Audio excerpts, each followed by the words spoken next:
Hi everyone, it's really great to see so many people have joined us tonight, and we've been frantically making sure that we're connecting to the different Maasai delegates who are coming today, who are in Tanzania and in Kenya, and I know that they're all trying really hard to join us, and we have three of our wonderful colleagues here already, but we are hoping more of them will be able to dial in.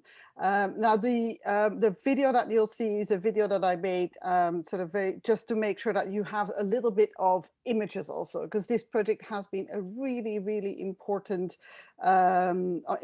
led by visual images because of the way that the partnership that we formed, and also very much because several of the Maasai delegates have been trained by Inside Share. It's an NGO, Oxford-based NGO, to be participatory video makers. And so you'll see that there's a huge amount of it. It's very sort of visual, and it's led by participatory video making.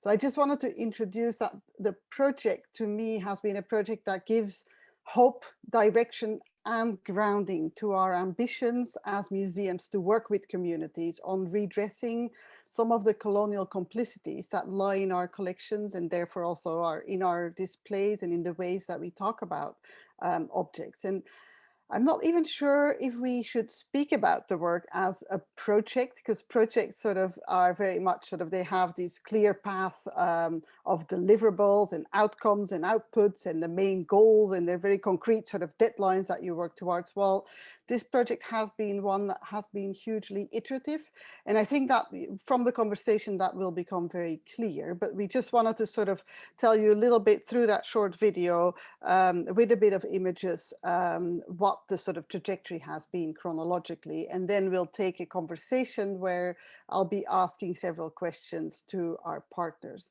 I think what's also important to mention is that the project has been able to be so iteratively, and thanks to the flexibility of all partners involved, and also the flexibility of our funders, the Staples Trust, and most importantly, thanks to the continuous firm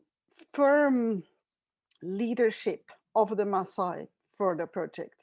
And Sam in particular, who will sort of be will talk a little bit more about how that leadership is formed, but also how the team sort of showed us how to shape the project little by little, and sometimes with big leaps of faith that we had to take together, but always in collaboration with each other and checking if things worked, being brutally honest, and giving each other the feeling that it was okay if we didn't get it right immediately. And there's lots of things that we maybe would have done differently, but we'll talk about all of those things.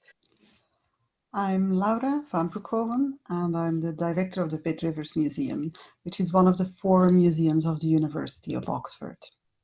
It's quite well known for its Victorian age space, and also its really rich collections, which were largely gathered during the height of the British Empire.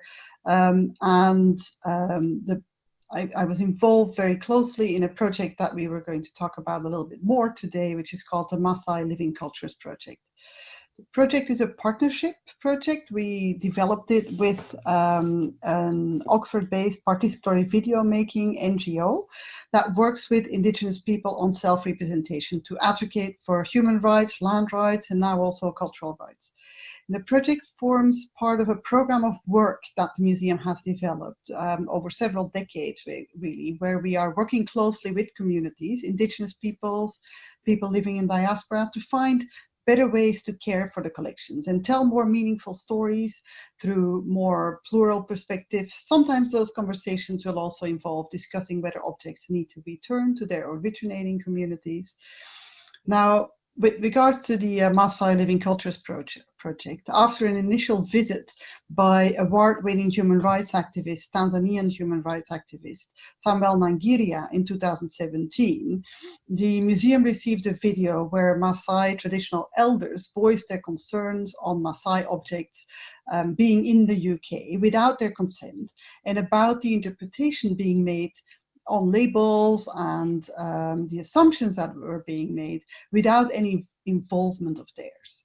They expressed how annoyed they were at this, and that they would like to engage in conversations. Now, with InsightShare's help, I replied in a video message inviting a delegation to come to the museum so that we could discuss further. During different subsequent visits, Maasai delegates from Kenya and Tanzania have identified concerns over 5 of the 188 objects in the museum. They've also advised on 6 objects that are in the museum in Cambridge, that those are also quite problematic. They've indicated that without spiritual guidance and possibly an intervention around their continued presence in Oxford and Cambridge, there would be great concern. It could cause ongoing damage in their communities with specific families. We're awaiting further guidance from the Chief Laibon on this issue to find ways forward with the Maasai community. And conversations have also started at the Pitt Rivers Museum about the way the museum speaks about the Maasai in its displays, in its databases, and in education programs. And some first changes have been made. For a Laibon to travel with the sacred Enkidu was a very unique occasion, as the Enkidu had never left Kenya before. And the visual aspect of the project has been quite strong, with documentaries being made and documentary films have documenting the progress of the project. Which was quite iterative and sort of has organically grown. The partnership with the Maasai very much fits within the broader work of the Pitt Rivers Museum as part of its Origins and Futures program, where we work with Indigenous people and people living in diaspora. And we've been able to sort of engage artists, community members, specialists from all over the world that have a vested interest in the collections and how they could be better cared for and spoken about through more plural and more honest perspectives that on the one hand openly acknowledge and engage with their coloniality while also unlocking other more meaningful interpretations and futures towards a sort of pluriversal perspective. So that was our introduction to just so that you have a little bit of images of when people were able to come into the museum and a little bit of the trajectory of the project. Now, I'd like to ask if all the panelists, so that's Nick and Jessica and Sam and Amos and Scola, whether you would be able to turn on your video.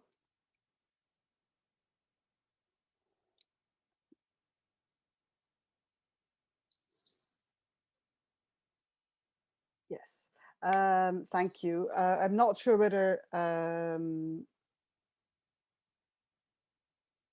Andy, are you? So I'm not sure if Sam has been able to join us yet or not. I can't see Sam on the list at the moment, so I think he must have lost his connection. Okay. So anyways, I'm really pleased that Amos and Scola are here, and Nick Thomas is the director of our sister museum, Pitt Rivers Museum, sister museum, I always say, in Cambridge, the Museum of Archaeology and Anthropology. And Jessica is here, who's been doing a huge amount of research on the collections, the collectors that brought together the collections. And Amos and Scola are both dialing in from Kenya. We're hoping Sam and Yannick will also be able to join us yet, still. And Nick is Nick Lunch. There's a lot of Nicks in this project, but Nick Lunch is joining us from InsightShare. And what I would suggest is that we would start with maybe a couple of questions that I wanted to ask to you, Amos and Scola, and mostly around what has been really important in the project has been that we would try and make sure that there was a big community, a big part of the Maasai community was involved, and very much that it was led also by the needs and the guidance that was given by the Laibon. And so I was wondering, Amos, if you were able to talk a little bit more about how that has been set up how the project was set up. I was going to ask this from Sam because he was the first one who came to the museum, but I think maybe you can talk a little bit about that. Thank you, Laura, and hi everyone, and thank you for joining. My name is Amos Leuka. I'm joining from Kenya, the Loita Hills. As Laura said about the start of the project, it was started by my colleague Samuel Nangeria, who happened to visit Pitt Rivers Museum and find a number of objects that are kept in the museum for a long time, which are not really telling about the real story about the Maasai. And also some of the objects were so problematic and they're very sensitive to our culture. So he has a lot of questions to ask in the museum. And upon his return back to Tanzania, he consulted the elders and informed them about the collection that are being kept in museum, which are being used in our culture. So one of the stories that come out is that our culture is living, and putting it in a museum is like not respecting our culture and considering it as something dead. So upon his return, he met the elders, and as you have seen in the film or in the last film that has been shown by Laura, the elders have tried to speak to the museum through the issue of PV, which has communicate how the Maasai feel about their object.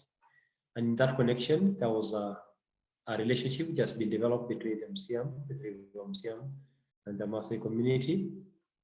And the delegation of 5 people from Kenya and Tanzania have happened to visit the museum, and they consulted widely about a number of objects, and they come to find out that 5 of the objects are so sensitive to our culture and they're problematic.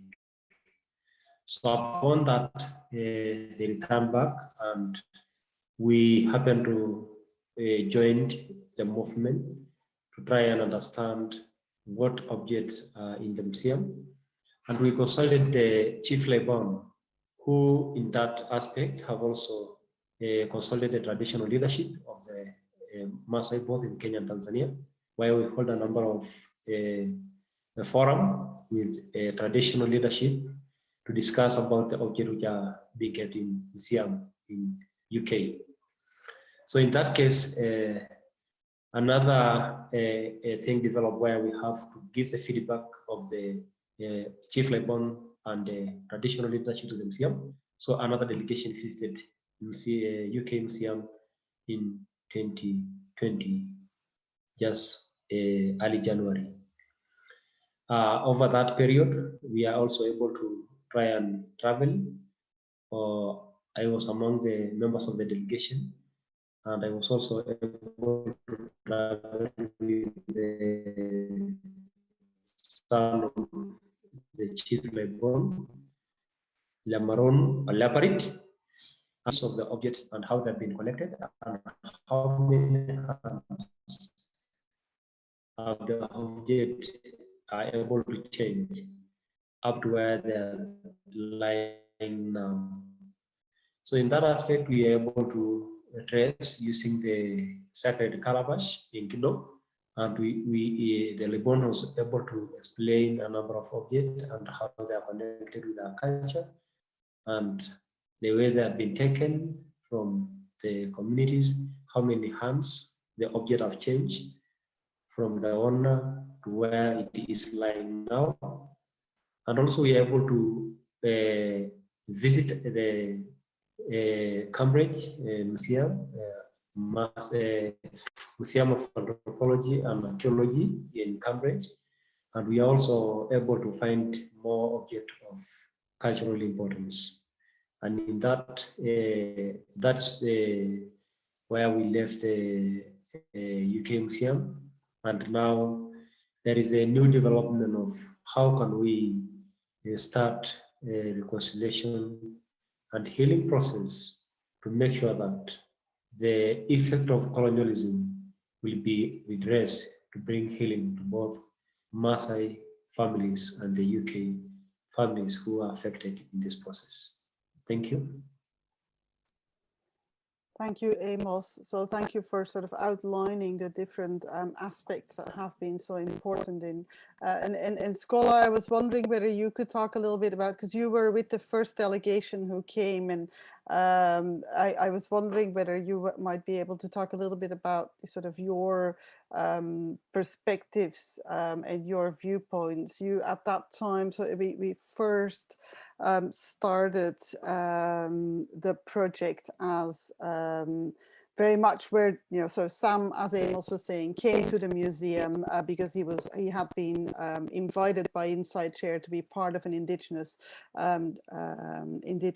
leadership training program and formation of an indigenous leadership group, actually, from across the globe.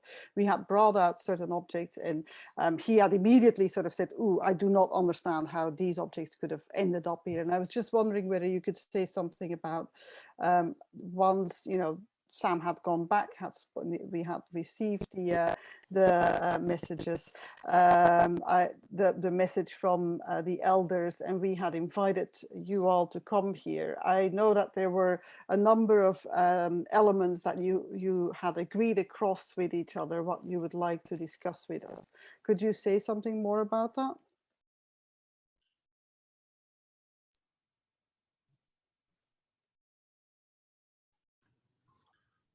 You're on mute at the moment, Scholar.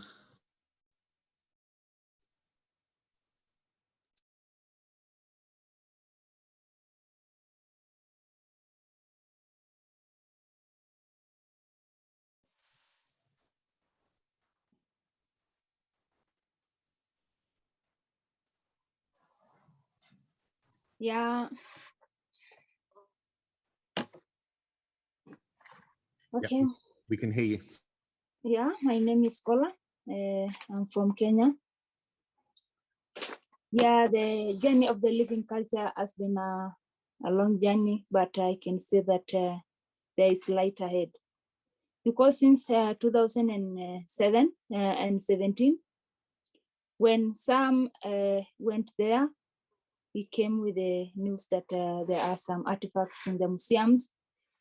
He was so stressed, and also some feeling that the artifacts or the culture has been locked in the drawers, like a dead culture, whereby our culture is living. He came here, and in 2018, we started another journey back there to the UK. I was among the delegation. We went there in a group of 5. I was the only one from Kenya. We visited the museum. For sure, it was so tough, because now if you see some of your things and they have more value in the community, they are useful, they are part and parcel of our life, it is so bad to see them just lying like dead things in the shelves. But at that time, we started a journey to see what we can do. And from there, we started a collaboration between the museum, and we decided to move together to see what we can do, so that at least we can get the solution of what to do next. From there, when we came back from the UK, we went to both countries, and we brought we called the elders of both Kenya and Tanzania, of both genders, community leaders. First, we had a very big meeting in Narok, where in Kenya, where we just wanted to know the feedback of the people concerning the artifacts that are being kept in the museums. Now from there, we started to look for a healing process, whereby we can get the solution of what we can do about the artifacts that are in the UK, and also our collaboration together with the museum. From there, we moved to Tanzania, where also we had, we called the elders, and we meet them, and we came up with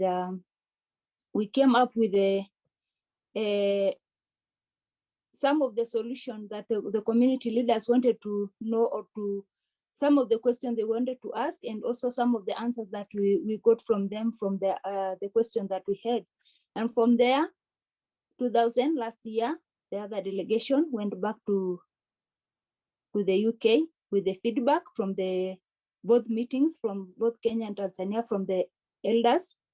Now from there, the Lebon was among them. Now he went there with the calabash, whereby they started to trace the owners of the artifacts, where they came from and where they were collected, which country, which place. And from there, I can say that at least there is a healing process going on. And from there, I think very soon, the owners of the artifacts will be traced. And when they are traced, I am hoping that everything will be well. And now from there will be a solution after everything is done. So thank you. Yes, thank you, Scola. So Nick, once you have Sam on the line, do show the phone and tell me when he's here, so we can try to make sure that he's also brought into the conversation. But maybe I thought I could bring Jessica into the conversation now, because we've been talking about, sort of these objects which are part of the collections, both, the collections at the Pitt Rivers Museum and the collections that are held at in Cambridge.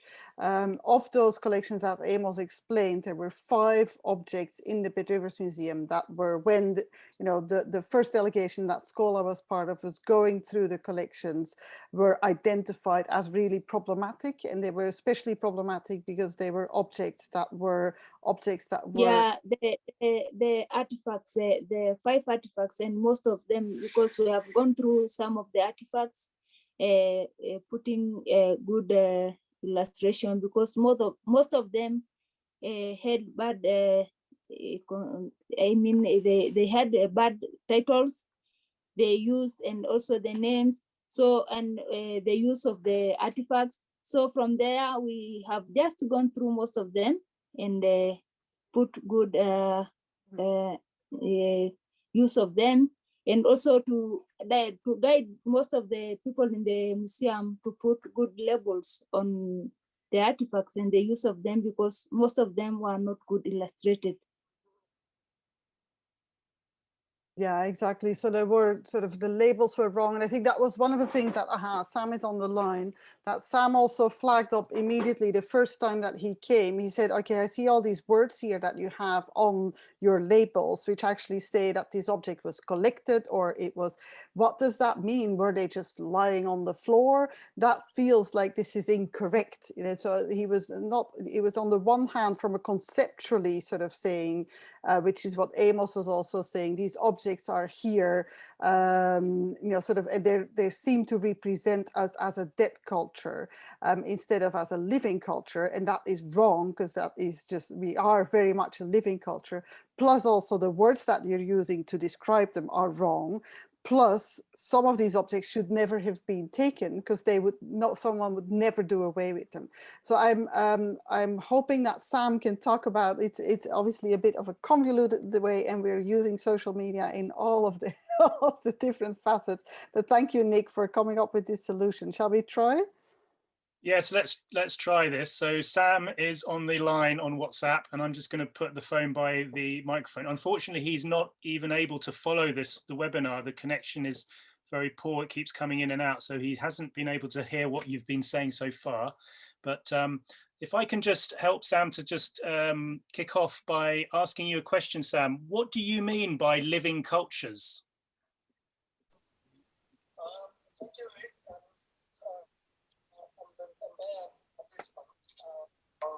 I'm very sorry that I couldn't connect. I was able to come in, but I couldn't hear. Living culture is very complex, but I can give what I know and experience from my community. This is a web of an interrelation and interaction between cultural system and natural environment. And in the middle of culture and environment that we live in, or the territories that we live in as Maasai community, there are two very important factors. One is harmony, living harmoniously, and secondly is friendliness between the two aspects, the culture and the natural environment. So basically, this is a web of an interrelation and interaction between cultural system and natural environment. And it is informed by reactions and responses to any new environment which Maasai inhabit. So this is called, we can call it a cultural ecology. We change, we learn, we adapt to new environment, and we also develop knowledge based on resources, plants, animals, water, and everything that is found in that environment. So this is simply, it's a relationship and it's interaction between the cultural system and natural environment. Thanks, Sam. And this relationship is ever living, and it is transmitted through specific cultural learnings, interaction, talk about the cultural training camps, interaction, individual interaction with the environment where we live. And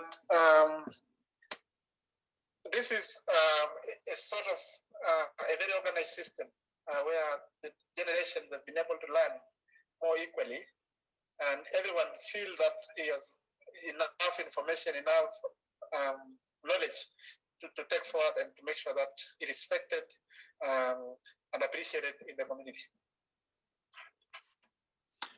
Thanks, Sam. And could you tell us why was building a team to do this work so important to you? Because you first experienced this yourself in 2017 when you were on your own. You went back and spoke to your elders, and you were very upset. And I wonder why was it important for you to gather a bigger team of delegates for the next visits? And how did you do that? I decided I was upset actually in the very beginning. My first interaction, my first contact with our artifacts actually upset me because I felt that my community, my parents, my ancestors do not know that such important artifacts are stored somewhere or held somewhere by somebody. And it was because this is a web, this is a knowledge, this is our identity. I decided, and I knew that I could not do it alone, and I decided to use the camera to show elders some of the photos from the museum and get their reaction about how they feel and what we can do as a community to make sure that we understand more about how the artifacts went to the museum and who is holding them and why, and also explore about how they are related, still related our knowledge system, intellectual property, our inheritance. So this is how we got the message from the elders through the camera and we sent to the museum. And just one more question before we pass on to somebody else. Would you mind explaining briefly the situation that your communities has faced for the last 20 years, the struggles around land, and how you see the connection between these present day struggles and the past injustices of the colonial times?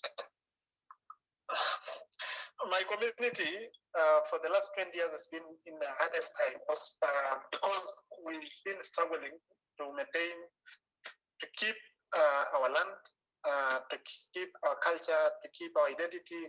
And most of the pressure that we are experiencing now, actually the pressures or the intervention started by colonialists.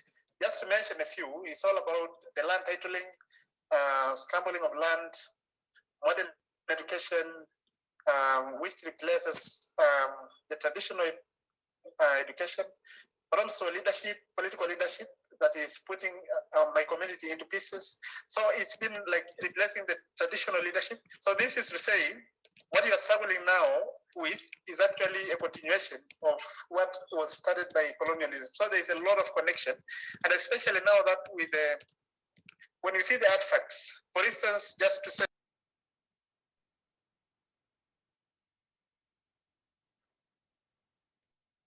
Nick, you've muted yourself, so we can't hear Sam anymore. bead making, which is done by women, is represented by our artifacts, intellectual property, inheritance through Argatar, right of passage, marriage system, human rights, responsibility through handling of Argatar from a father to them, and mentorship. So there's a lot of connection between what was started by colonialism and what is happening now. And this is why it's so important to see the possibility of understanding more through this engagement with museum and the artifacts in the museums. Thanks very much, Sam. We'll try and bring you in again a bit later. Okay, thank you. Thank you. Yeah, so I think that this is very much sort of the points that Sam was making around how, you know, much of this is from different viewpoints brings in these completely different aspects of that we need to start considering. And I think I just want to go to Jessica now, as we were saying, that it would be good to talk a little bit more on how did these objects end up here, which was very much the question that Sam also posed, end up here as almost like representatives of dead culture, while actually these were very, you know, cultures that were absolutely living. And so talking about the, and what Sam is saying, that these colonial processes that were taking place in the past when objects were being collected very much affect the Maasai community today, which is why also this work is not just relevant to them because of a museum context, but very much about sort of current societal contexts. So yeah, go ahead, Jessica. I think you have a presentation that you're going to share with us also. Yeah, so I shall start sharing screen. I'm going to talk about my research about when, where and how Maasai pieces have come to be in Oxford's Pitt Rivers Museum and the Museum of Archaeology and Anthropology in Cambridge. Several especially sensitive pieces pictured here on the right were identified during 2 visits by Maasai groups over the last few years. These would never normally be given away or sold. My focus today is on the collectors of these pieces and not about the pieces themselves or their significance. I have gone through archives, letters, records, books, sketches, and photographs to find out when these collectors were in contact with the Maasai and how they tended to collect. This might give us a clue about how these particular pieces might have been acquired. Oh, let's try and move on. These are 2 maps. The map on the left shows the current distribution of the Maasai and their sections or groups. You can see the border between Kenya and Tanzania skirting around Mount Kilimanjaro. The map on the right shows that the Maasai were much more spread out before 1905. It also shows some of the neighboring tribes. The Chaga on Mount Kilimanjaro on the bottom right are important to this research, as all the collectors visited or lived near Moshi for a while. I'm going to talk about 4 collectors, their roles and the time that they were in East Africa. This tells quite a bit about colonial history too, and its impact on the Maasai. These collectors typically arrived in East Africa either as traders, big game hunters, missionaries, or educators. The first 3 people I'm going to talk about arrived in East Africa at the end of the 19th century, which was a difficult time for the Maasai. You can see on the slide, the decade from 1884 to 1894 is referred to as the disaster, or when the cattle died, a period of droughts and cattle and human disease. Up to 90% of livestock died during the 1891-92 alone. And this followed a long and difficult period from fighting between the Maasai sections and with other tribes in what is now Kenya and Tanzania. Populations were on the move and certain sections disintegrated and was absorbed by other groups or tribes, and many had to turn to agriculture and neighbors to survive. In the 1890s, many Maasai took refuge in the newly established mission stations on Kilimanjaro and with the Chaga, Taveta, and Arusha tribes. Things were so bad in some cases that some Maasai had to exchange their children for food from non-Maasai. This was not always permanent, as once herds had built up again, Maasai moved back to the plains and children were able to return home. The peoples in this period were also vulnerable to being enslaved by Swahili slave traders from the coast. Prisoners from tribal conflicts could be sold. The Chaga chiefs of Mount Kilimanjaro were keen to trade slaves from their internal raids for guns and calico to consolidate their power. Slaves were wanted to carry ivory to the coast and to work on the Swahili plantations. Some, though, were sold and shipped to the Middle East. Things were so bad during the famine of 1884, missionaries wrote that Swahilis could buy slaves for a few handfuls of corn. And in 1887, from Moshi, they warned that Swahili traders were camped nearby and had taken 30 Chaga women and children. The Maasai were not immune to being captured either. So many Maasai who had fled from conflict and famine were in Kikuyu land in the 1890s, that they could be kidnapped and sold as slaves to Kamba middlemen, who then sold them on to Swahili traders. And we know that Maasai in the Nairobi area asked the British for protection around this time. And Foreign Office reports several incidents of Maasai women and children being rescued from slavers. There are no details about ornaments belonging to the enslaved women and children on such occasions, but they provide moments when cultural heritage could have been taken away to also be sold or bartered. I'm going to start with talking about Sir Alfred Claude Hollis, who was one of the early collectors. On the left, there is a picture of an ostrich feather headdress from the Museum of Archaeology and Anthropology in Cambridge. This is dated from this time, and there is another one exactly like it in the Pitt Rivers Museum. These would have belonged to male Maasai Moran or warriors, and both were donated by Sir Claude Hollis, one of the 4 collectors I've been working on. The labels of both read, "Captured after fight with Maasai, December 1894," although we do not know who was involved in this fight. And a spear at the Pitt Rivers Museum records that it was captured after a fight with the Loita Maasai, Kilimanjaro, December 1894. So I thought this would be a good place to start, as we know from Hollis himself that he was based in Moshi at this time. He was working in East Africa for a German company that imported cotton and plantation equipment and exported ivory, copal, and copra. It also had a store, hotel, and coconut plantation in Tanga on the coast. The middle image is of Hollis in Tanga. In August 1894, he was sent to open a subsidiary store in Moshi on Mount Kilimanjaro. He set off by train and then on foot with over 100 porters. He was anxious, as many caravans were attacked by Maasai on their way inland, and the Maasai had a fearsome reputation. He wrote about this journey, that he made his first acquaintance with the then dreaded Maasai, who, however, did not molest him on his paying them hongo or tribute in the form of a few bales of Merikani cloth. Bales of cotton and beads were carried as the standard bartering currency on these caravans. Porters had their own personal stash to buy extra food on the journey. Along with a 65-pound load, they carried a thick pad of about 15 yards of cloth wrapped around their stomach, a couple of coils of brass wire hanging from their belts, and a neatly made sausage-shaped bag of beads wrapped either around their waist or in a leather bag slung from the shoulders. Those caravans that were attacked could be met with armed reprisals.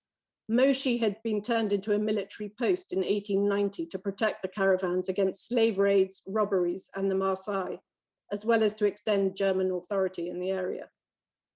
Reports of 1891 Maasai attack on a German caravan, there are reports of that. In reprisal, a company of troops was sent to clear the Maasai from the caravan route.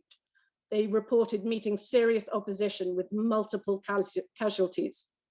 I have found a church missionary society, or CMS, report from Moshi about this same anti-Maasai expedition, recording that a number of Maasai women and children were taken prisoner and were not too well treated by their Nubian guards.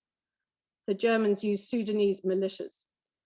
Some of these captives were then ransomed for ivory by their friends and presumably family, and the rest were divided between the 2 mission stations in Moshi, with the CMS receiving 22 captives. I haven't found a reference yet to this incident in the German colonial records for December 1894, but I'm still looking. But it would seem that an encounter like this would provide a logical explanation for how headdresses came to be acquired by European collectors after a fight. Another context might have been fights between rival Chaga chiefdoms, some of whom used Maasai warriors as auxiliaries. And the Chaga chief of Moshi was trying to establish himself as the paramount chief on Kilimanjaro at this time. I think it's highly unlikely that Hollis was involved in any fight himself. He wrote a handwritten autobiography, which is in the Bodleian, and I'm sure he would have mentioned being involved in a military engagement if he had. It would be more likely to think that he acquired these pieces indirectly, perhaps via the German officers' mess in Moshi, where he had been made an honorary member. The photo on the right shows the German fort. The headdresses are not especially sensitive, but a blue beaded necklace, long chained earring, and an inheritance bracelet were also pictured on my first slide. These are also most likely to have been acquired while he was based at Moshi. All are listed as coming from Maasai land and German East Africa, and the only Maasai land he visited before 1904, when he donated them, was around Moshi. At this time, he also acquired necklaces, belts, fly whisks, and colobus monkey skins. Hollis wrote that he had plenty of spare time there, and the store was not a great success. So he used his time to study Swahili and started to learn Ma, the Maasai language, from a Maasai youth whom he employed. He made expeditions to all the chiefs on the mountain and to the mission stations, including a few days at the CMS station at Taveta, which is just inside what is now Kenya. Taveta had been colonized by a more sedentary agricultural Maasai who had moved south and were then dispersed after they were defeated by more powerful relatives in the Rift Valley. Pastoral Maasai would exchange milk and skins for grain and honey with more settled Maasai. Perhaps, if needed, they bartered their jewelry too. Maybe Hollis acquired the pieces on his visit there. Or he acquired them back in Moshi. There were certainly some Maasai living among the Chaga after they lost their herds. Then there were still the Maasai who had been captured on raids.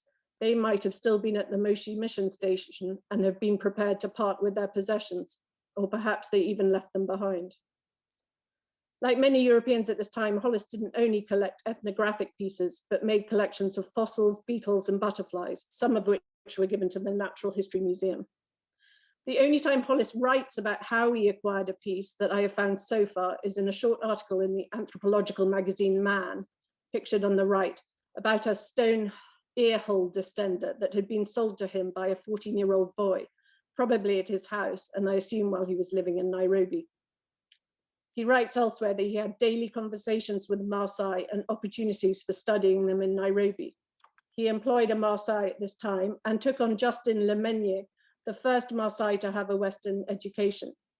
Lemenye spent a month with the Laibon Lenana to help Hollis with his research for a book about the Maasai.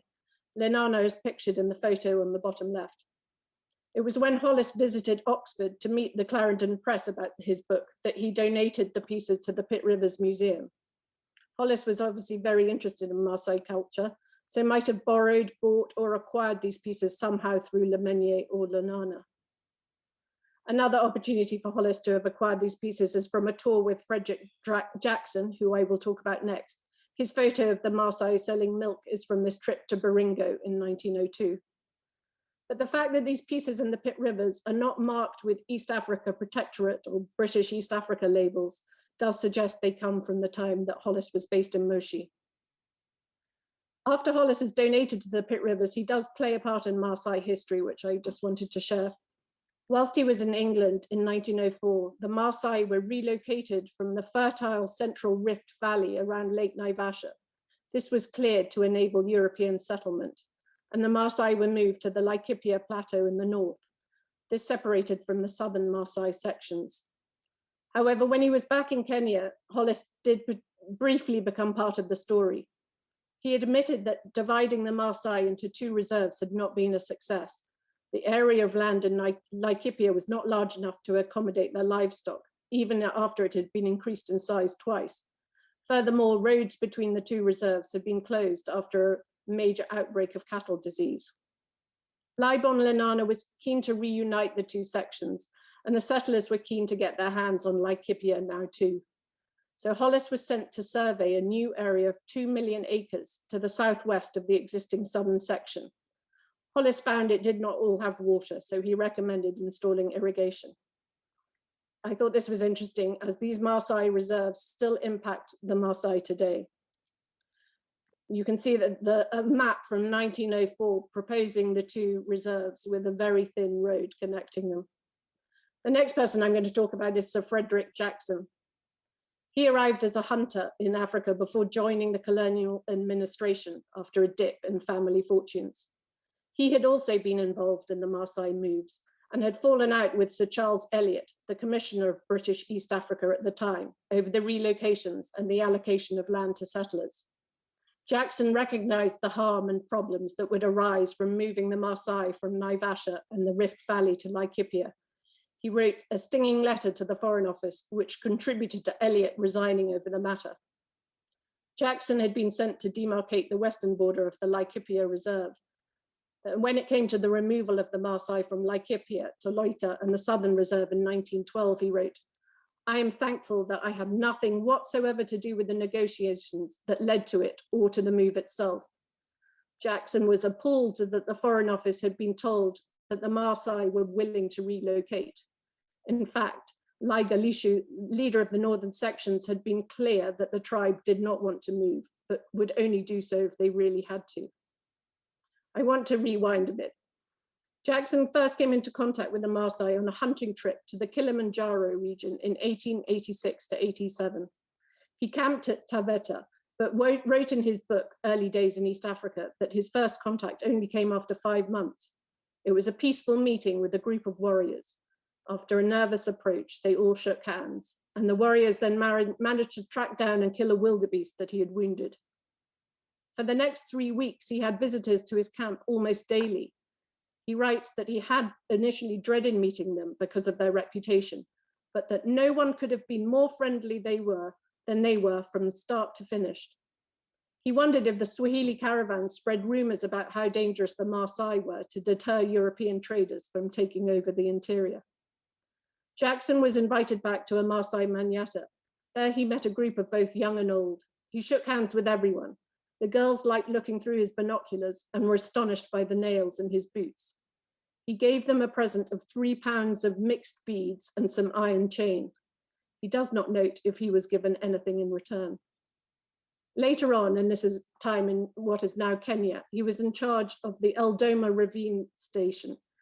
He noted that he had a lot of conferences with the Maasai and got to know Laiga Lishu, later the leader in Laikipia, well there. And the Maasai played a role of a mobile police force for him. At some point in his time in East Africa, Jackson acquired several important and sensitive objects. Unfortunately, he does not write about how he acquired most of his collection from the Maasai. We know he bought a very fine, long-bladed spear from a Kwavi Maasai at Mumias. He also bought a Somali knife, spear, and shield in Lamu. So he was interested in building a collection. He was also given quite a few pieces. For example, Mandara, the chief of Moshi, gave Jackson 2 beautiful spears as a memento during his Kilimanjaro hunting trip. And Jackson gave him a gun in exchange. Mandara also gave him his own sword as Jackson was leaving. He told Jackson to put it on. Jackson didn't realize it was a gift, so started to unbuckle it, at which point Mandara said to him, "Don't do that, it's yours."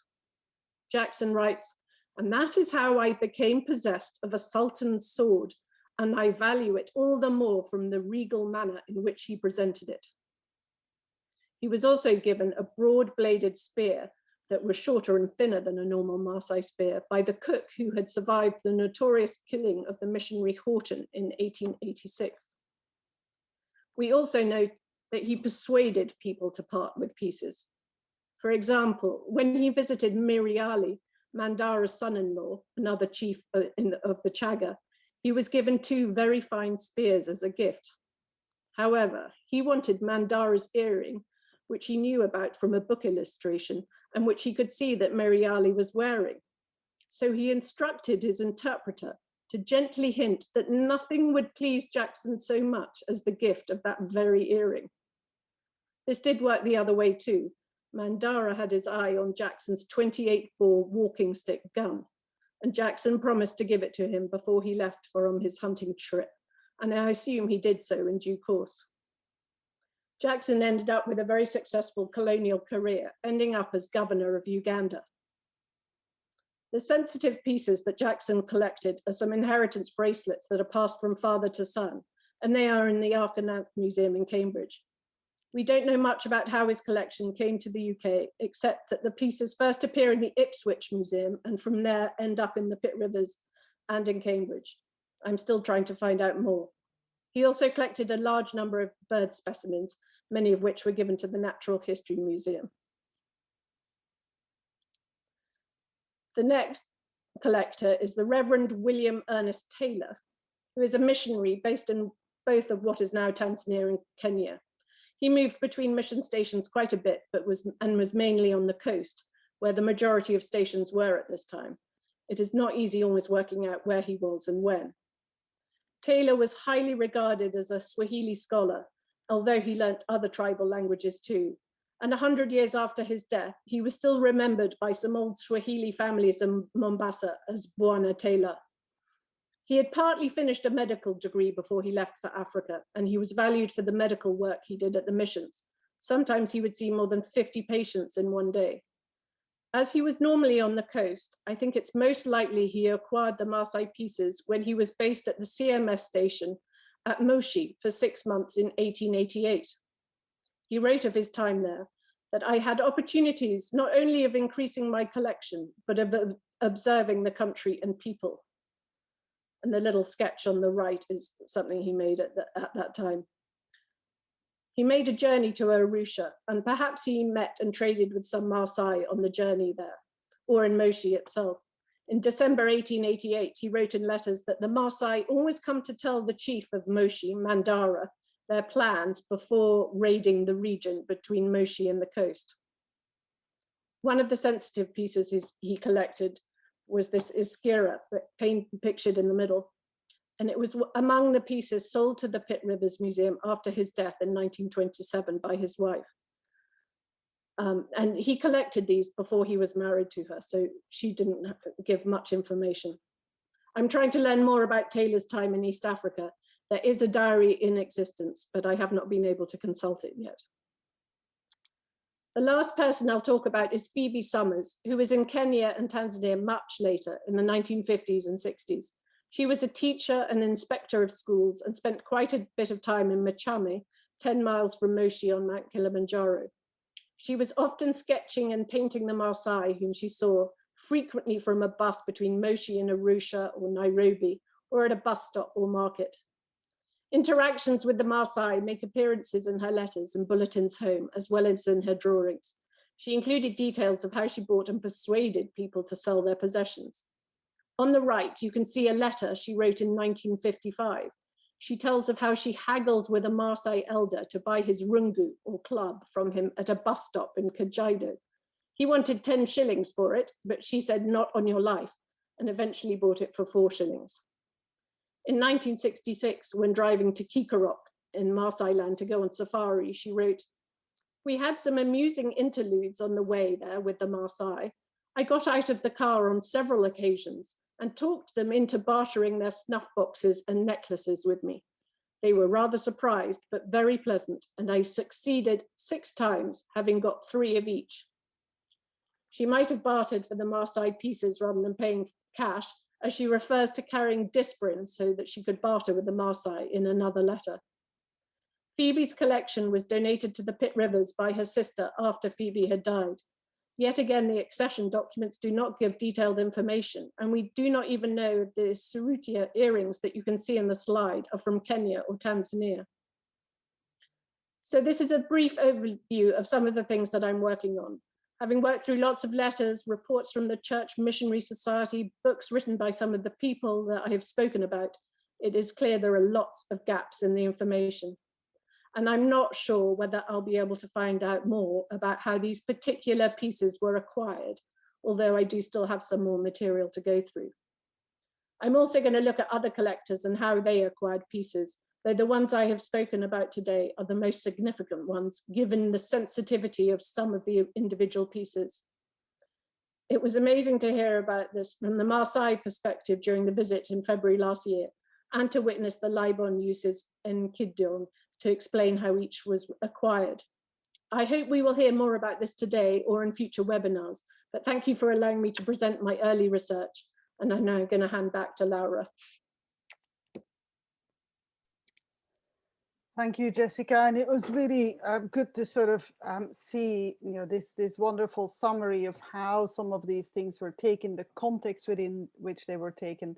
And I think it also sort of immediately, once we hear certain of the words being used and the descriptions of how these encounters were sort of being described, one, already feels the complexity and the discomfort, I think, of sort of hearing how people are being referred to and how much that sort of is far away from how we would hope that today our relationships are being built. And so I was wondering whether, Tandy, I know that you hopefully have Yannick on the line, and I was wondering whether he might be able to come in briefly. Could you? Yes, we are having some connectivity issues. It comes in for a few seconds, 30 seconds, then bounces back out, but I will give it another go. I think it was becoming too difficult. Let's see. You managed to hear some of your talk there, Jessica. Here we go. Here's Yannick. Yannick, you are live. Hi, Yannick. It's great to hear you. And so sorry to make you struggle with all the technology. My. Can you hear Laura? Hello. Hi, Yannick. Can you hear Laura? Oh no, it's very bad connection. Yeah. Okay, well that's fine. I think we tried. It was good to hear Yannick's voice very briefly, because Yannick was part of the both delegations, the one in 2018 and the more recent one in 2020. And I wanted to ask him sort of one of the very important moments of the 2020 delegation, which appeared. So in 2018, it was really clear that we had these collections both in Oxford, and then later also it became clear that there were other objects in Cambridge that had come to us through these very sort of these different moments of encounter, of colonial encounters, one could say, and that there were serious concerns with the collections. It was indicated in 2018 by the delegation that Scola was with and by Sam that there was a need for further work happening in the Maasai territories itself to consider what to do with these objects that had now been identified as really problematic, which were the objects that were seen in the first slide of Jess's presentation, but also that it was felt there was a real need for spiritual guidance from the Libon. And I was wondering whether either, I don't know, Nick, if Sam still wanted to say anything, or shall we go to Amos? Because I think it might be good to have Amos maybe talk a little bit about what the relationship is around, why this spiritual guidance was so important to make sure that we were sort of taking the right steps and steps that were going to lead towards a healing, which I think both you and Scola were talking about, that this is what was so important for this process to be a process of healing and not a process that was continuing to do damage and harm to the community. You are muted, Amos. Yeah, sorry. Thank you, Laura.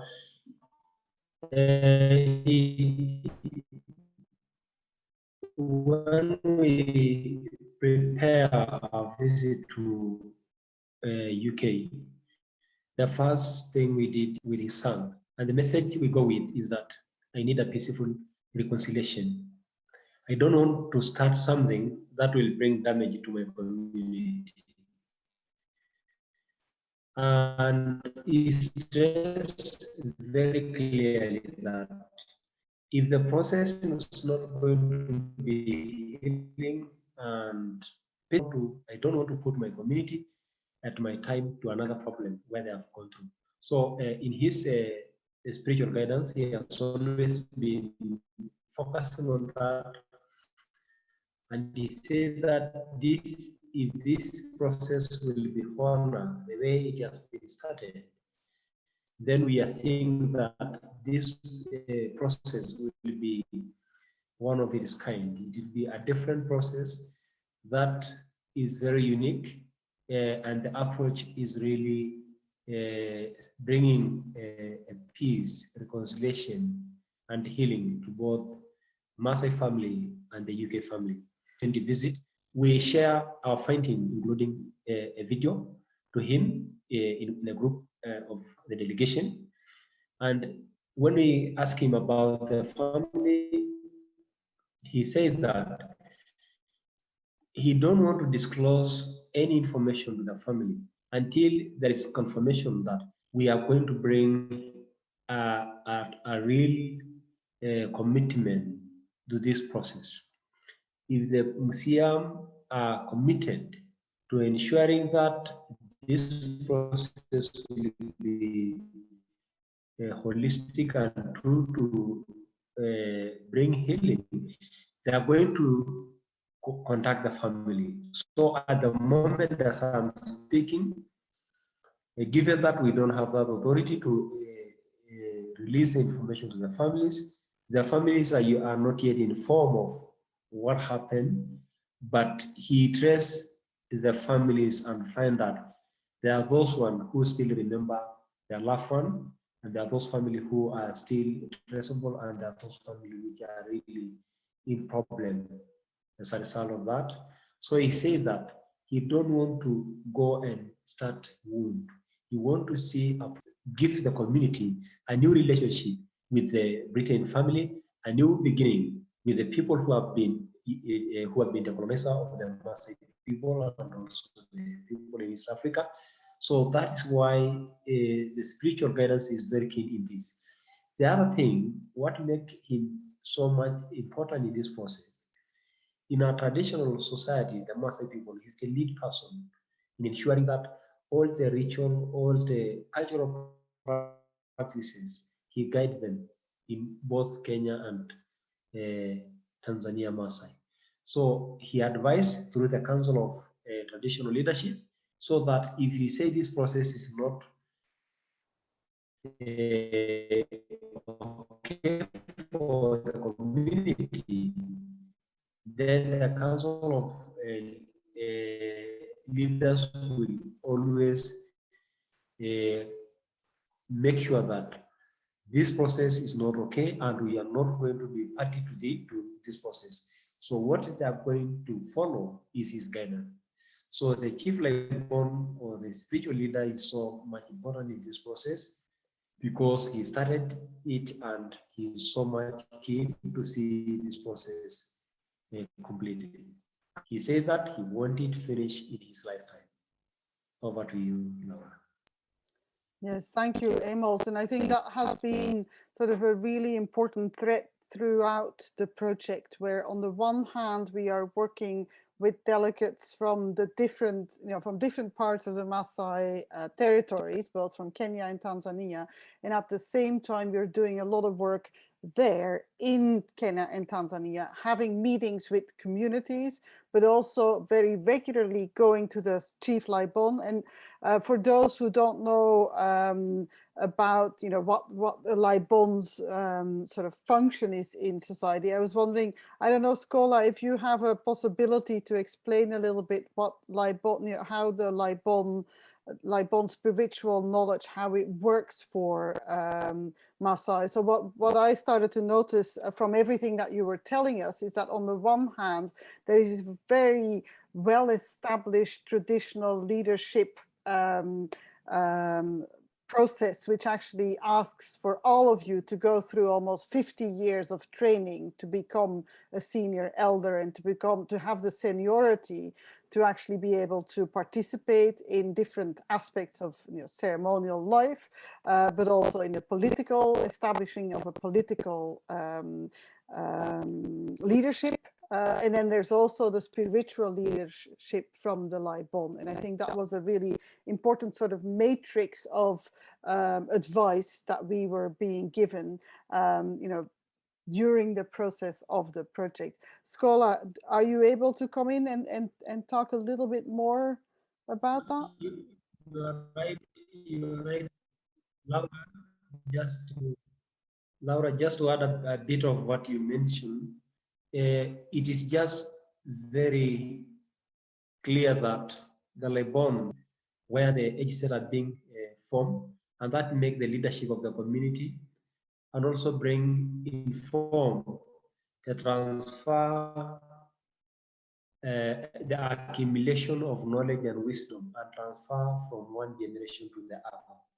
So the chief Lebon is solemnly involved in that, and is in this particular manner, and he advised when it's going to be formed and the right time for the community to convert during a manyata or a sacred home, and also he also guide on spiritual places in the forest where the herbal medicine are going to be collected, and also the trees that are going to be used in that particular age. So he's very keen that, and I'll give maybe Scholar to add on something he feel missing.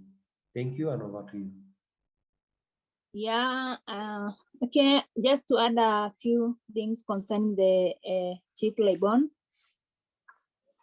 I think as we have been told that in most of the ceremonies, he has to be there. I can say that he's the mediator between the community and the ancestors. For the community to pass through many things, or to go through many places like where rituals need to be done, they have to go to the Lebon to seek for some advices.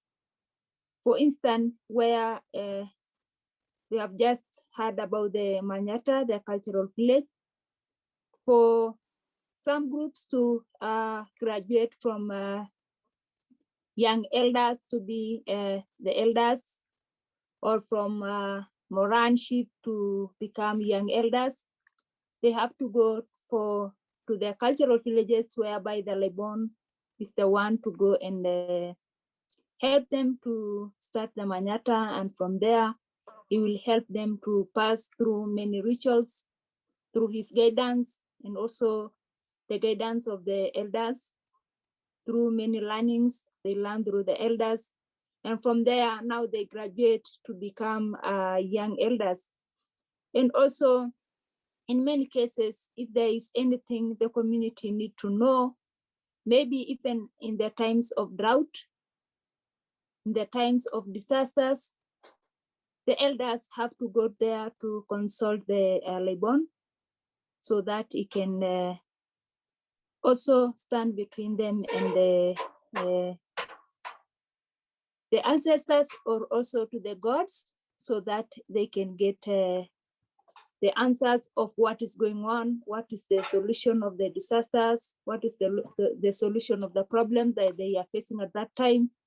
And also, like in the issue of the artifacts, like now where the Lebon was involved, is the one to go and through the Enkidong to know where exactly where the artifact got from, to trace the owners, to trace the families.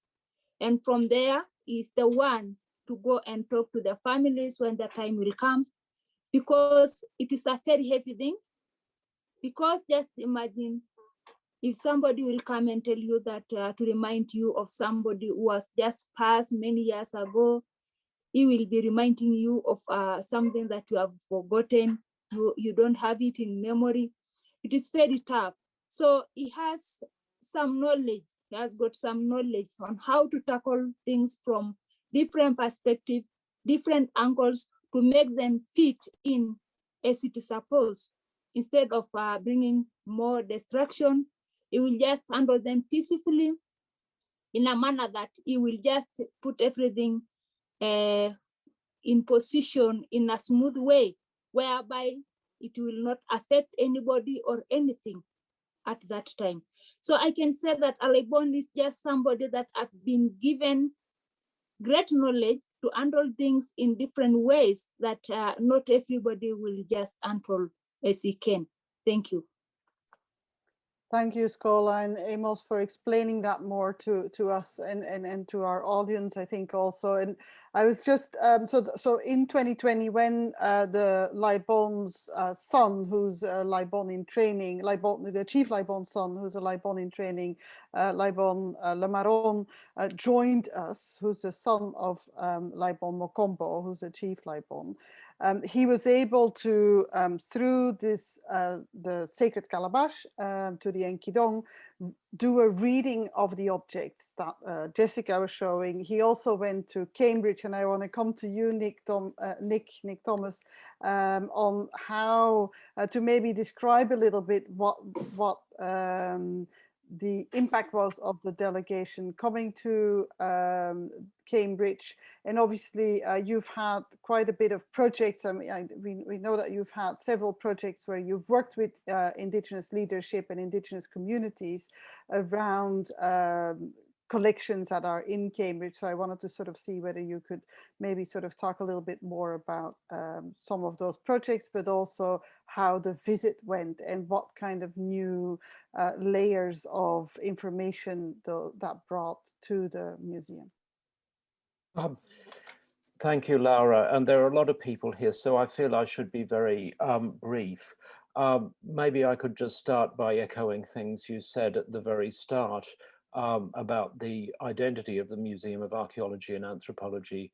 For many years, we have been really committed to engaging with people, the descendants of the people from whom collections were made, objects were in some cases appropriated. It is also extremely important that we represent the contemporary lives of those communities. The representation of living cultures is, I think, absolutely fundamental to our work, as well as that of many other World Cultures museums in the present. Hosting people, whether they're from Mongolia or New Zealand or First Nations American communities, is the most rewarding part of the work we do. And we've done a lot of it, but I think it's important that we don't congratulate ourselves on that record, because we are very much aware that there are many different challenges, and the stories, the histories, the challenges confronted by the different people who come to us vary a great deal. And I think it's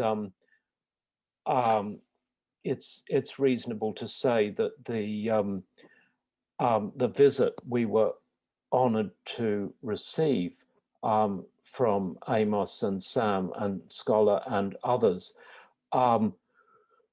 was hugely important to us, but also extremely troubling, because it underscored how little we understood collections from some places.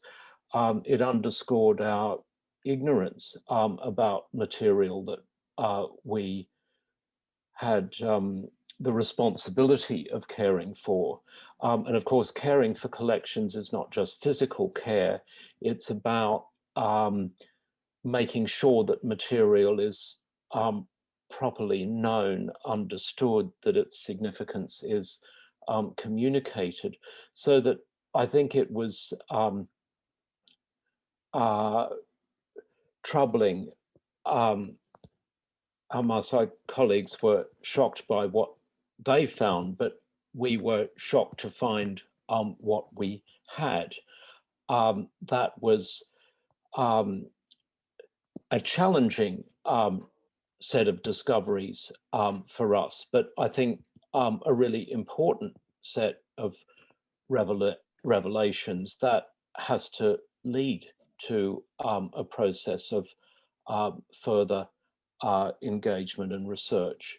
Laura, I think what you said earlier about this sort of engagement not being a project is critical. A project is really too formal a term, where it implies that you start with something and you've got a set of goals and you're going to finish in 2 years' time and have certain outcomes.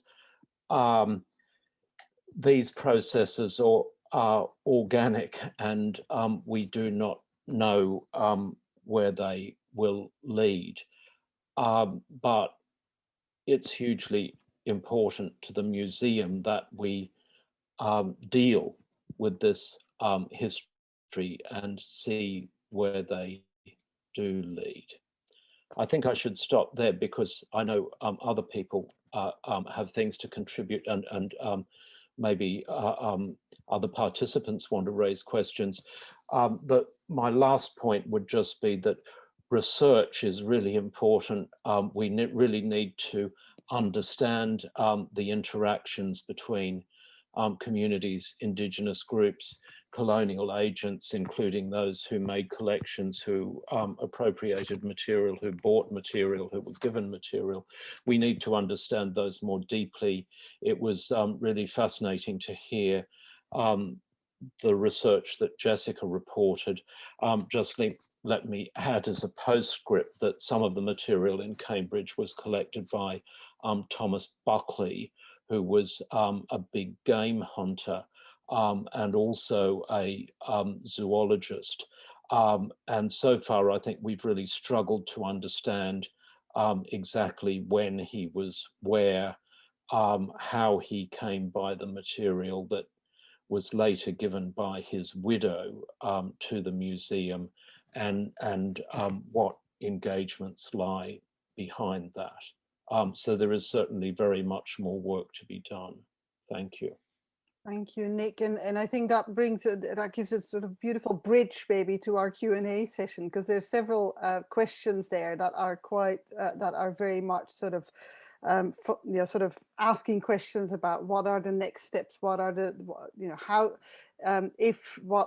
one of the things that has been mentioned several times now, both by Amos and Scola, I think, and also by Sam, is that the guidance that we've been given is about, is on the one hand to sort of say, okay, museums, are you serious about this? We need a serious commitment to start taking the next steps, because one of the next steps that would need to be done, and which was also identified by the Laibon Le Maron when he was in the Pitt Rivers Museum, and also when he was in Cambridge, was that when he was reading the Enkidu, and when he was sort of looking at where did these objects come from the knowledge system of the Maasai, which is a really well-established knowledge system, he could actually get, a bit what Jessica has been able to do by trying to piece together, so how did they end up here? What the Enkidu was able to tell through both the chief Laibon and the Laibon Le Maron, was actually to go one by one of the objects through what the Enkidu was saying is which family objects were taken from. And Jessica asked the question, how many, which family in Maasai territory, and how many hands it went through before it ended up in the museum's collection. So there was this whole field of knowledge, this whole epistemology that was completely not clear to us and wouldn't normally be part of the research that we do in museums, but that actually was giving a whole added layer and a whole new dimension to our research. So I think that is where we're also redefining what research needs to be and what research needs to be sort of composed of, and where I think one of the questions that it was Amos and Yannick and others posed very prominently, and it's in the documentary film that is made, is they said, why haven't you guys reached out to us before?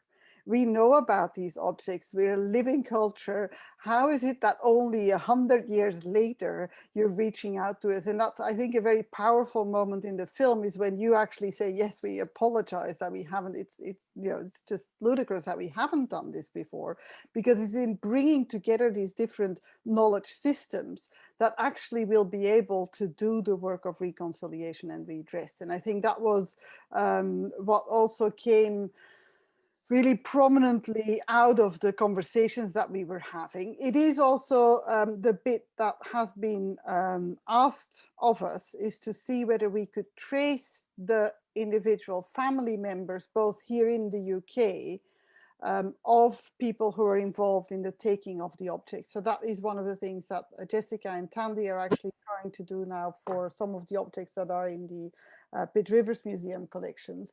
And at the same time, as Amos has been saying, what the Laibon Mokombo said is, and what Scholar was saying, is that if we would be going to the family members that they've identified on the Maasai side, that actually is a whole process to do that, to actually be able to go to people and talk about these objects. Because what was very prominently, and it's a pity we can't have Yannick join us, but one of the things that I think, Amos, maybe you can speak about, when you went to Cambridge and there were 6 Orkatar that you saw in Cambridge, that was a very shocking moment, I remember, for you. And I was wondering whether that would be something you would talk about a little bit more, and why the next steps need to be taken in a very delicate and very sensitive way. So we can't just sort of, because I know that museums often are sort of, we're sometimes seem to be a little bit in a rush to either sort of rush into research or rush into repatriation. And I know that from the Q&A, that those are the questions that everyone's asking. So when are they going back, the objects?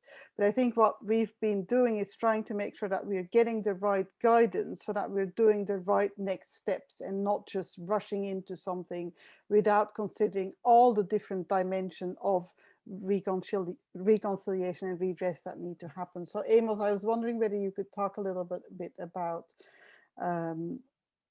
this moment when you and Sam and Yannick and Juliana and James were in the in Cambridge, where the Orkatars were brought out. Thank you. That was really one of the I can say the saddest moment in our visit to Cambridge, because we were so happy trying to the 6 Ilkatari were laid on the table. It's like we are seeing 6 dead bodies, because in our culture, Al-Qatar is something that can be transferred from a father to his son, something that you cannot give, sell, or do anything. Lying there is like, all these people have died. These things have been taken without the consent of the family. So it was really shocking for us. It was a sad moment. It really brings us memory of how of the suffering our people has gone through. It also gives us memories of the present struggle that the trends are continuing. As my colleague say in the first, when he speak that, what we saw in the museum is a reflection of what has the colonialism done to us. So it is like there is a lot of life that has, we lost a lot of life as a process. So if we are able to see 6 El Qatari, what has happened behind the scene, whatever that we don't know has happened as a result of that. So it was really shocking seeing them. And as Laura said that, we cannot just rush to this process because we need a wider consultation, including the spiritual guidance from the Chief Laibon, because he said we cannot just inform the family that your loved one has lost as a result of that. We need to consult widely. we need to reach into an agreement so that we can bring healing, we can bring reconciliation and healing, and have peace and harmony with all of the people involved. There are several ways that the Maasai address issues like that, and that is what we are looking for. And given that this is very unique because it involves the Maasai and other people, so it's like same thing that we need to do our inter consultation between the chief, Lebon, and the cultural leadership. So that is what we see. That is how we feel in the museum. And just briefly, that is what the Lebon and the other Maasai leaders think about what we saw during our feedback process. Thank you, and over to you, Laura. Thank you, Amos. So yeah, I think we would like to show one short film of Sam, because we can't get him back into the museum, but and then go to to answer some of the questions that are outstanding in the Q&A. And I was wondering whether Andy, you would be able to bring up the short film where Sam talks about radical hope. So this was when we had just been going through the process of the readings of the Enkidu, and I asked Sam to talk about radical hope and what museums would need to do to actually be able to engage with that process. We would like the museum to know that you are not holding the artifacts, you are holding the communities. You are holding a very horrible history that our people have gone through. You are holding a secret of exactly what happened. And you are holding the keys to be able to enable the communities and people, individuals and communities, to understand. And from that understanding, we will be able to get a new direction, retrieving the history and setting the right history, setting the right information. Because it's only then that we can think about radical change.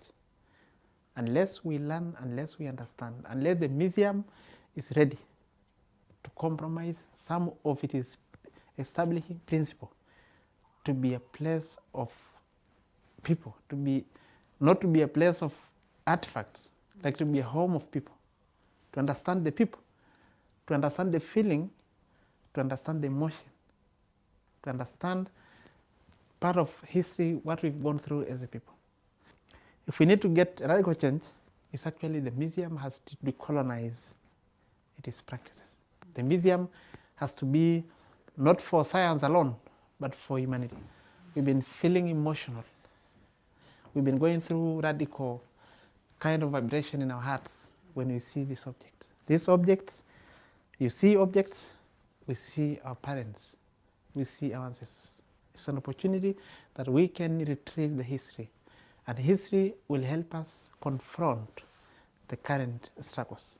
And I look forward to see more of side of engagement with other indigenous people all over the world, because the healing is not for the Maasai alone. It's the healing of the whole planet, because the planet is reacting. We see the planet is shaking. Everybody is worried about the future, climate change. But it's the result of irresponsible kind of life we have lived. We have detached ourselves from nature. We have detached ourselves from cultures that have permanent relationship with nature. And we've been dwelling with science, investment, money, and all this. And I think everyone is now a witness that it's time to reflect. And indigenous people will lead the world in that direction of reflection. Thank you.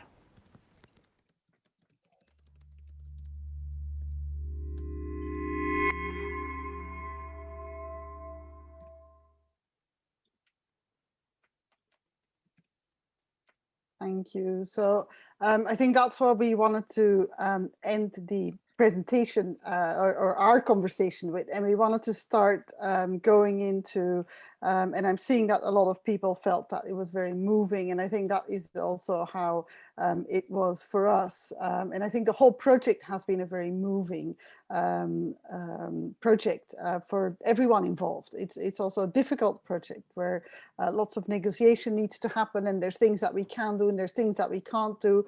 But we've always been sort of really putting, being honest with each other and being truthful with each other and following the guidance, both from the elders, both from the Laibon, our own regulations within museums also, and seeing how do we adapt our practices, how do we adapt our policies where necessary. And I think so this is really, as Nick was also saying, it's really a process. It's very much a process.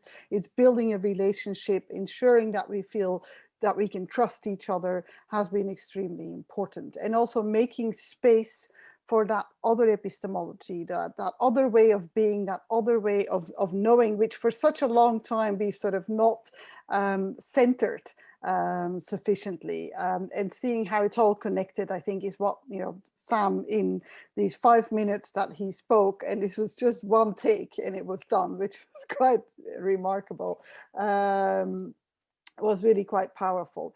So in the Q&A, there's been some questions that have been answered by our team, which had to do with the aspects around repatriation and sort of what the next steps would be. And I think, Nick, you've already answered that, inviting also.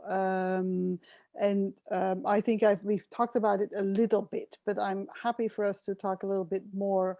But I think that the question that Nora is asking, which is really sort of what are the next steps within the restitution process, I think really have to do with, as Amos was saying earlier, I think we've sort of answered that question already, where Amos already indicated we've been given the guidance by Mokombo, by the Chief Laibon, to say what are the next steps that need to happen. What we are doing, both Nick Thomas and I have, and Nick Lunch, and sort of Sam and Shomet and Amos and Skola and everyone, we've been in a conversation. We are being in conversations where we're saying, what are the different aspects that we can do? One of the things that was asked that we would do would be to trace some of the descendants of the collectors. That is work that we're doing now to see whether we can trace some of the descendants of the collectors. And then I think the next step, Amos, is there something you would like to say still? I think you've already said most of the main aspects around what needs to happen there, is that you would also, once we can say that there's a commitment to the process. And I think what the commitment to the process is where we really are, and Shomet said that very beautifully and it's a shame he's not able to be here, but I want to make sure that we're sort of bringing his words in. He said what we really are doing is together we're carving out a pathway, we're carving out a new way of working where we're making space, we're trying to find a way where we can do reconciliation. And I think what the Maasai have, and maybe Amos and Skola, you can talk a little bit about the way that you have a process of reconciliation, which is really well established in Maasai territory. Would you be able to talk about that a little bit?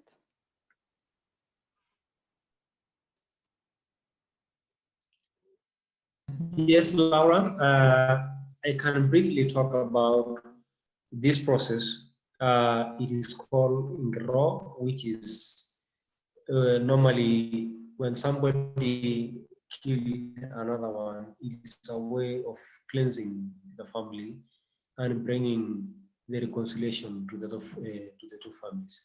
It is not the senior most elders of the community with the guidance from the Chief Laibon, and it's being handled with care with the clans, so the clans are the ones who take.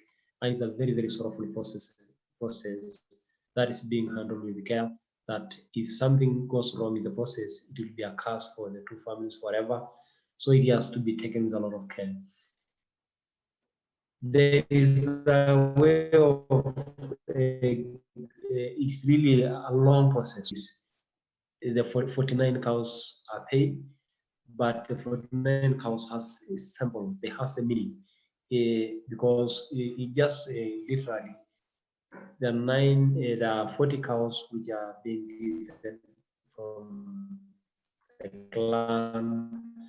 Then the 9 cows are given from the family, so that they will bring peace. They are not the equivalent of a human being, but it's just a way to make sure that the blood which has been crying have been compensated, so that it should not be cried. Because in Maasai, they believe that if somebody is killed and there is no come together as a result of that, and if they meet, there is always that cry which is not resolved.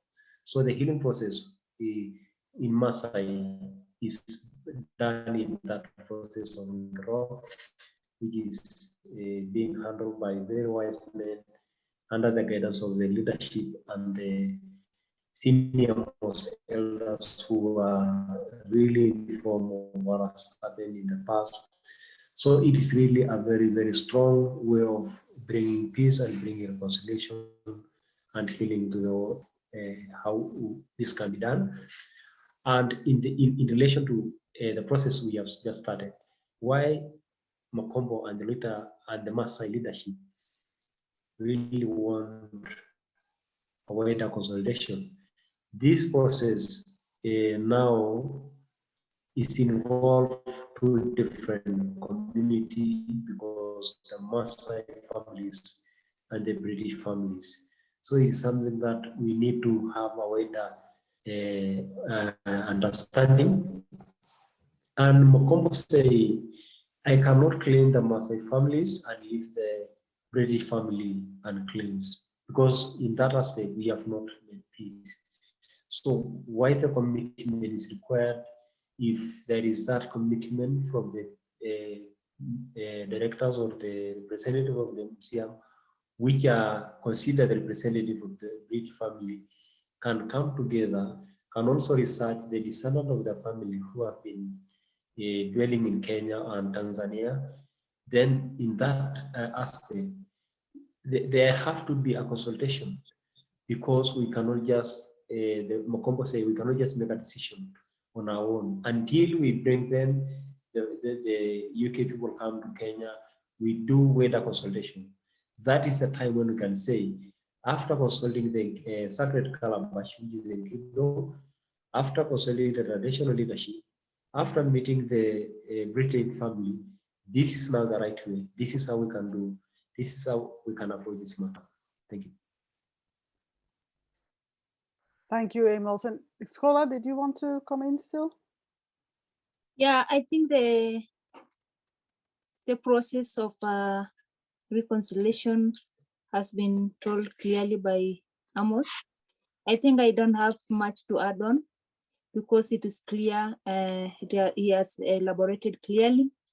And there before we have just to talk about it, whereby the Lebon is now the one who is taking in charge to make sure that everything will be solved in a smooth way.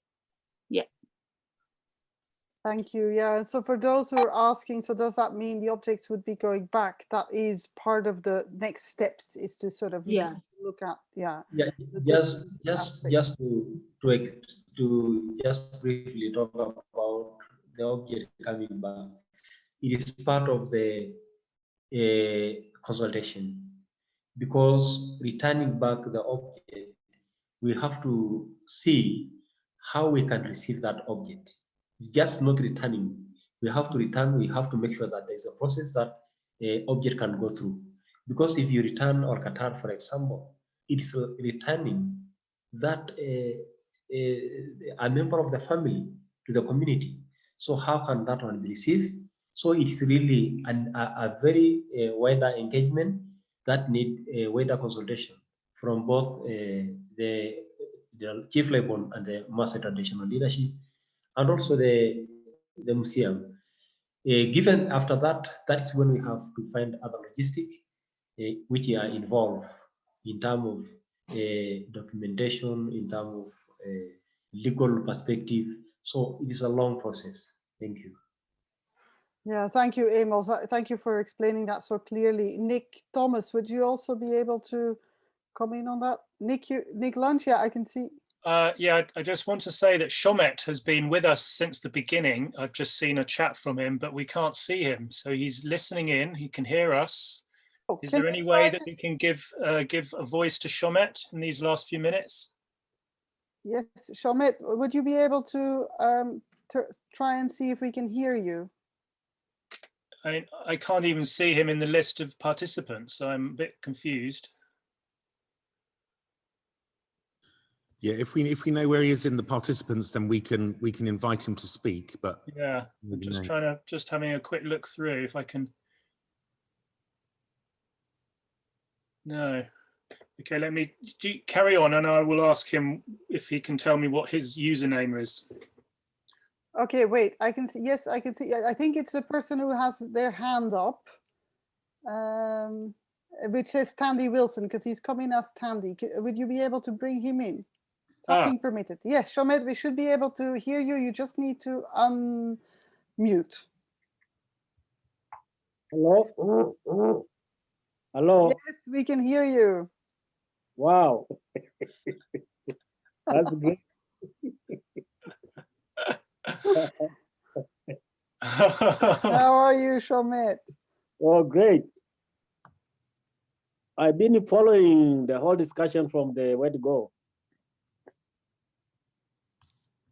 It's brilliant to have you with us, and I'm sorry we didn't know before that, but do please go ahead and maybe give, because I was quoting you, and poorly, I must say, doing a poor job at it, but you were you had given us this brilliant guidance already around sort of how, you know, this, especially around this aspect. Maybe you could talk a little bit more about sort of how we're trying to shape sort of the forms of reconciliation, and how you know, the ways that Maasai reconciliation takes place, how that might inform the way we could do reconciliation around these specific elements of museum objects that should never have become objects in museums. Yeah, there is. Thank you very much for having me. I'm sorry, I've been following you from the word go, but you couldn't see me. And about this issue, as I said to you earlier, this is a process, a complex process. It is complex because this is the meeting of two very different cultures. We have the Maasai reconciliation system, very clearly defined within our cultural system. Everything is white and black. You know, if this was to be done only within the Maasai culture. But now you're talking about the British culture. And we must figure out how can we innovate? How can we figure out a way where these two cultures can meet in the process of designing and innovating a reconciliation strategy, which will bring understanding and healing in a way which will be healthy to both sides. That's why I said we need time to continue to do a little bit of research, reflection, and with the guidance, the spiritual guidance of Mokongo, to come up with a workable strategy. Because within the specific Maasai cultural reconciliation system, normally 49 cows will be paid by the clan. Normally it is a collective action. The culprit is one individual, but the people who are responsible for the payment is the whole clan to which the culprit belongs to. So they normally contribute 49 cows, and then a very serious and solemn ceremony is undertaken. This ceremony, sole purpose and reason is to bring about reconciliation between the family of the dead and the family of the culprit. Very solemn ceremony. So how to do this? with the British culture being as different as it is from us. We need to innovate. We need to rethink how can we do it in a manner which will bring healing, which will bring about the desired result. So that's my way of thinking, and I think together, collectively, we can put our heads together and figure out an approach, and possible approach. Maybe we are not going to follow 100% the Maasai way. Maybe we'll have a hybrid system. So that's what I think we need to really think and move very carefully, slowly, but surely, with the guidance of Mokobo. I hand over to you, Laura. Thank you, Shomet. It's so brilliant to have you sort of explain that so clearly. And I was thinking that this might also be a nice bridge to another question that is still outstanding in the Q&A, which is from Anabel Castaño. And she's saying that in Paraguay, the Aché community joined together and addressed the Museo de la Plata in Argentina regarding the restitution and repatriation of cultural objects from their culture. And the Aché offered to replace the objects the museum had for contemporary objects to still have representation in the museum, but to remove the objects that were linked to violence towards the Aché. And so I think we've already answered the question that you pose, Annabelle, around, you know, that I think this is for example an example in Paraguay where something very similar, and it would be really interesting to hear more about that way the project that project has developed, because it will be really informative. But I think that it's you know, what we're really trying to do is something where very similar to, I suppose, what the Aché did, is that it's the Maasai who are deciding you know, what the next steps are, indicating also what is possible. And I think Nick Thomas, I was hoping to come to you because you've been involved, like I have, with some repatriations with other communities also, how to maybe talk a little bit more about how that process usually takes shape. I don't know quite what to add, Laura. I think the key message is that we have to be in listening mode.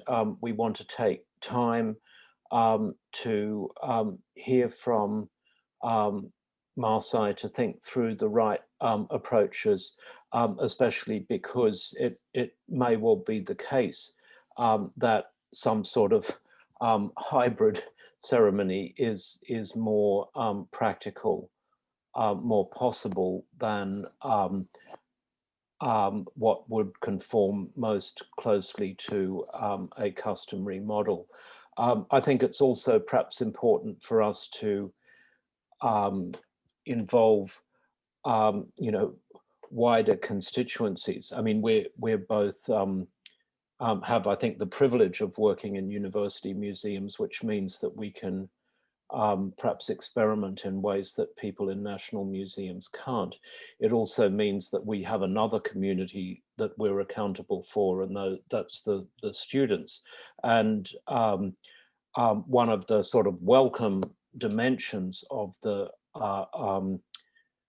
our kind of latest phases of political activism has been the renewed interest and engagement on the part of students in university museums. And I think we should be, you know, responsive to their ideas and their involvement maybe in taking this sort of process forward. Thank you. So yeah, thank you, Nick, for reminding us of that reality. And I think there's actually a couple of students in the room. From, if I'm looking at Twitter, it sounds like there's a number of students in the room. So that's actually really great to acknowledge that you know, those conversations certainly are. And I think these sorts of projects, to many students, are the most inspiring, because they are reshaping what the role of museums can be in the future, hopefully. Shomet, I see that you're here and you're actually in the room now with your video on, so that's really brilliant to see you. Is there something you would like to add, Bill? yeah, I think one thing is clear in this project. I think the commitment on both sides to continue with the engagement and working one step at a time and looking for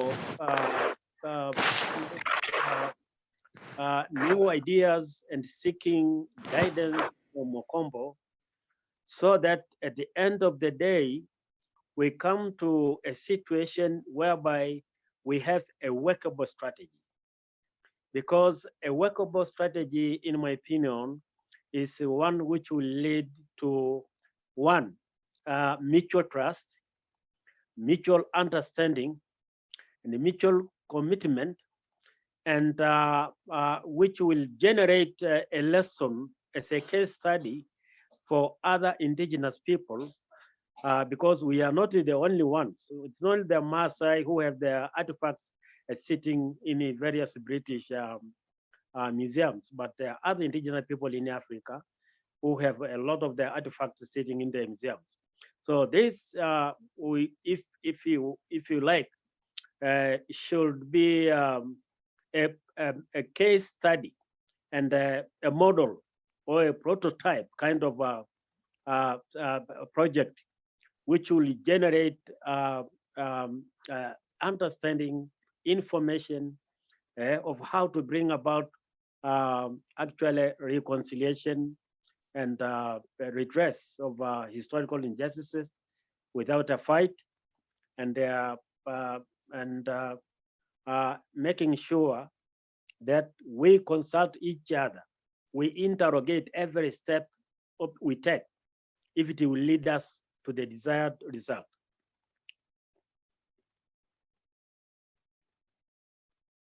Thank you, Shomit. And I think that is just an absolute brilliant ending to our conversation. Thank you so much for all your wonderful input from all of you, and apologies to the attendees if some of it you had to suffer through some of our technological issues with making sure that there was connectivity. I am so pleased that you've all been able to make it, and thank you Amos, thank you Schola, thank you Sam, thank you Shomit, and thank you Yannick for I know that it's quite difficult. I know that it's a little bit late also now there, so apologies for making you work in evenings, but thank you for everything that you've done. Thank you, Nick, also for both Nick and Lunch and Nick Thomas for being here. And thank you, Jess, for such a wonderful presentation, because that really sort of, I think it drives home the message of why we're doing this work and how important it is to both do the research, historical research into the collections, of which, as Nick said very well, we often don't know enough, while actually also ensuring that we're inviting the real stakeholders, which are the Maasai, and the knowledge keepers, which are the Maasai delegates who've been so kind to share their knowledge. And I see that there's a lot of appreciation also in the chat for the wonderful work that you're all doing. So thank you, and have a lovely rest of the evening.